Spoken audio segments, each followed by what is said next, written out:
કે પપ્પાને સમજવામાં બહુ ઉતાવળ ન કરવી, કારણ કે પપ્પા બહુ ઝડપથી સમજાતા નથી. હું જયારે નહીં હોઉં ને ત્યારે તમને આ બધું સમજાશે.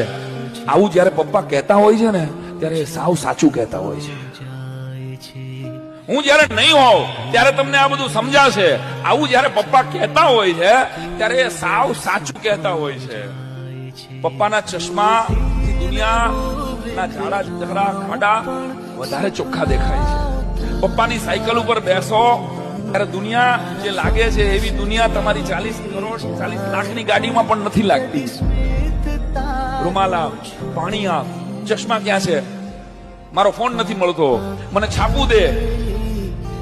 આવો દેકારો કરનારો, રોજ સવારમાં આવો દેકારા કરનારા માણસનો અવાજ એ ઠેઠ ધુમાડો થઈ જાય ને ત્યારે એના સંતાનોના કાન પહોંચે છે.